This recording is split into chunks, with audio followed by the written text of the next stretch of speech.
दमोह जिले के बांसातार खेड़ा गांव में हुए तहरे हत्याकांड मामले के बाद अब मृतकों के परिजनों में जहां एक तरफ कोहराम मचा हुआ है तो वहीं दूसरी ओर वे काफी आक्रोशित भी हैं। कल शाम मृतकों की पोस्टमार्टम कार्रवाई उपरांत तीनों शव जिला अस्पताल के शवगृह में रखवा दिए गए थे, जिन्हें जब जिला अस्पताल से बांसातार खेड़ा अंतिम संस्कार के लिए रवाना किए तो खबर लगते ही आक्रोशित परिजनों ने दमोह सागर मार्ग पर चक्का जाम कर प्रदर्शन शुरू कर। सूचना मिलते ही additional SP Sandeep Mishra, CSP Abhishek Tiwari, SDM RL Bagdi police बल सहित पहुंचे, लेकिन परिजन उनकी बात सुनने को तैयार नहीं थे और कलेक्टर एसपी को बुलाने की मांग पर अड़े रहे।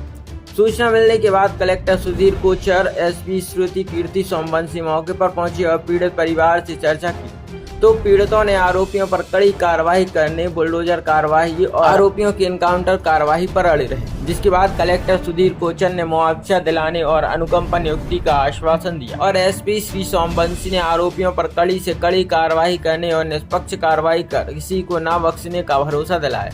तब जाकर कहीं चक्का जाम प्रदर्शन बंद हुआ। प्रदर्शन के दौरान वाहनों की लंबी लंबी कतारें लगी रहीं और जाम की हालात बनी रही था। उन्हीं लोग को देख के पीछे से नदी में से आ रही थी, 3-4 फायर इसके ऊपर किए, बाजू से निकल गए। वो फायर अभी पीछे डाले हैं, उसकी अभी कोई पड़ताल नहीं। खून भी छपा है, ठीक है, खून भी छपा है, ये दीवार कूद के भागी। आप लोगों ने कोई आवेदन दिया था कि आप लोग की जान मान को नुकसान है? आवेदन दिया है एसडी साहब को, कलेक्टर साहब को, दोनों को आवेदन दिया अपनी सेफ्टी के लिए कि इन लोग के ऊपर थोड़ी कार्रवाई की जाए, इन लोग से पूछताछ की जाए कि आगे इन लोग के साथ कोई घटना ना कर दे। किस किस के नाम दिए थे आपने आवेदन में? आवेदन में राखी सुरेखा था, जो बछिया वाली घटना हुई थी, राखी सुरेखा था, ठीक है, उस गाड़ी में भी प्रेजेंट था और झूठी न्यूज फैला दी, इन लोग ने मारा। और नगर सैनिक रमेश विश्वकर्मा ने मारा, बल्कि वो यहाँ से ड्यूटी करने के बाद 5-6 बजे घर गए हैं, उनने कपड़े बल दिए हैं, इतने में घटना हो गई बाहर। और 2 जन थे जिनको कल मार दिया गया, तो उनको उमेश और विक्की को उन दोनों ने सिर्फ हाथापाई की थी और वो भी इतनी हाथापाई नहीं की थी कि जबलपुर तक रेफर करने वाला है ऐसा कोई केस हो। जबलपुर रेफर इन लोगों ने करवाया, हम लोग के ऊपर कार्रवाई और बढ़ जाए, उल्टा केस कर दिया। घर में माफ़ी मांग के गए, बछड़ा चढ़ाने, गाड़ी चढ़ाने के ऊपर माफ़ी मांग के गए, लेकिन वहाँ जाके कोतवाली में जाके गाड़ी खड़ी कर दी और वहाँ जाके धमकी दी, रमेश विश्वकर्मा तुम अब यहाँ से नौकरी करके दिखाओ, अब तुम यहाँ बस स्टैंड से निकल के दिखाओ। तो मैं जान से नहीं मार दिया तो कहना ये घटना बहुत बड़ी कर दी तुम लोग ने, और बल्कि उनको हाथ 1% नहीं लगाया। किसने धमकी दी? राखी सुरेखा ने। 4 पुलिस अधिकारी वहीं खड़े थे कोतवाली के, वो अकेले 5 4 व्हीलरें खड़ी थी।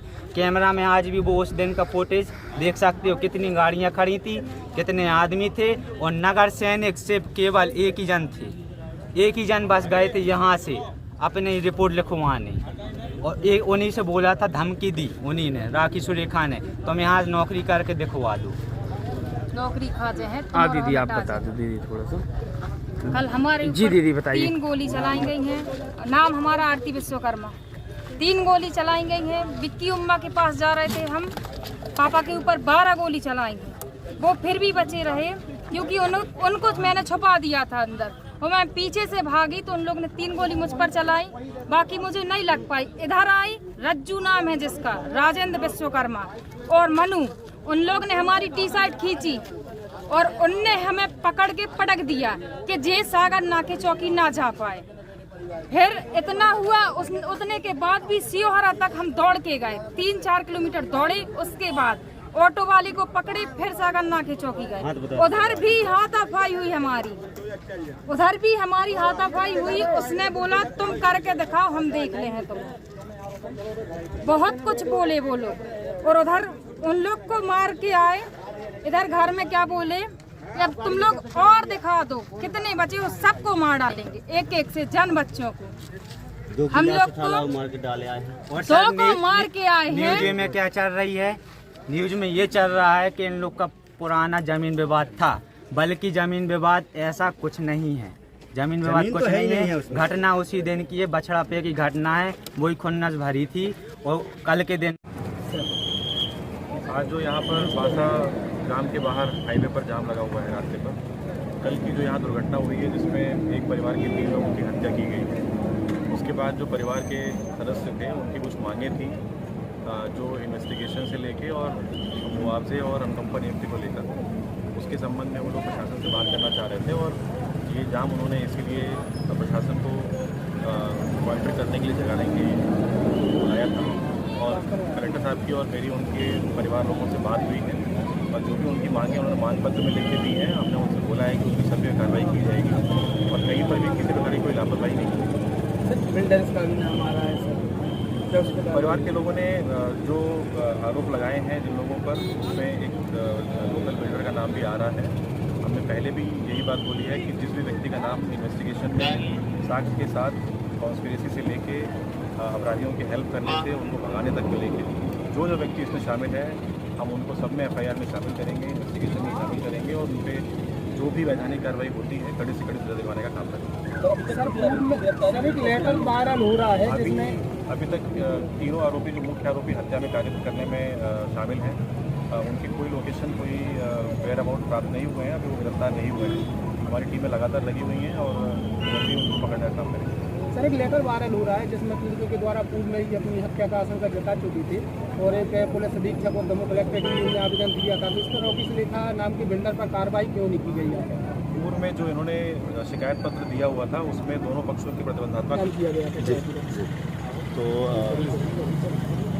जब ये हत्याकांड हुआ था तभी से हम और SP साहब लगातार संपर्क में थे और पहली कोशिश, जैसा कि SP साहब ने भी कहा, पहली कोशिश यही है कि आरोपियों को सबसे पहले गिरफ्तार किया जाए। अब जो आज 3 बातें थी, इन 3 बातों पर हम लोगों ने पहले से ही हमारा मंतव्य बन चुका था। पहली चीज़ अनुकंपा नियुक्ति, तो होमगार्ड सैनिक थे, वो सर्विंग थे, तो उनको अनुकंपा नियुक्ति की पात्रता है, उनको अनुकंपा नियुक्ति तत्काल हम कल ही उसको प्रोसेस कर देंगे। हमने इनके परिजनों को कल बुलाया है और जैसे ही उनकी तरफ से हमें जो उनके वैध उत्तराधिकारी हैं उनका आवेदन मिल जाएगा, हम तत्काल अनुकंपा नियुक्ति की कार्रवाई कर लेंगे। दूसरा मुआवजे की बात है, तो मुआवजे के लिए भी हमने कहा है कि कल ही हम इस पूरे प्रकरण को हम उच्च अधिकारियों तक पहुंचा देंगे और मुझे लगता है कि जल्दी हम मुआवजा स्वीकृत कराने में सफल होंगे। और तीसरी चीज़ है कि जिन लोगों ने इस तरह के विभत्स हत्याकांड को अंजाम दिया है उनके घरों पर बुलडोज़र चलाए जाएं। तो इस संबंध में भी पुलिस अधीक्षक से चर्चा हो गई है, वो लोग प्रकरण की गहन तफ्तीश में लगे हैं और आरोपियों के नाम हमें मिलते से ही हम ये वाली कार्रवाई भी प्रारंभ कर देंगे। तो इन तीनों मुद्दे जो कि हमसे संबंधित हैं, हम तीनों पे तत्काल कार्रवाई करेंगे। सर, लगातार जिले में अपराध बढ़ रहे हैं सर, इसको रोकने के लिए क्या? पुलिस लगातार अपना काम कर रही है, प्रयास कर रही है। आपने देखा है कि यदि कोई अपराध घटित हुआ है तो पुलिस ने लगातार तत्परता से कार्रवाई करके 24 से 36 घंटों के अंदर अपराधों को सुलझाया भी है। तो इस कारण से मुझे लगता है कि कहीं ना कहीं अपराधियों में भय भी व्याप्त है और लोगों में मतलब अपराधों पर लगाम लगाने में भी सफलता मिली है। ये जो इस तरह के मामले हैं, ये पारिवारिक रंजिश के मामले हैं, तो पुलिस इसमें भी बहुत गंभीर है और मुझे लगता है कि जल्दी ही जो अपराधी हैं उनकी गिरफ्तारी होगी और उनके खिलाफ कड़ी कार्रवाई होगी। सर, इस मामले को पारिवारिक कैसे रूप दिया जा रहा है? सर, पारिवारिक मामला तो है नहीं है, पीड़ितों का स्पष्ट रूप से कहना। अब मैं वही बात कर रहा हूँ जो मुझे अभी तक देखने सुनने को मिला है। अभी डिटेल्ड इन्वेस्टिगेशन होगा तो सब चीज़ें दूध का दूध पानी का पानी हो जाएगा। ठीक है, धन्यवाद। Thank you.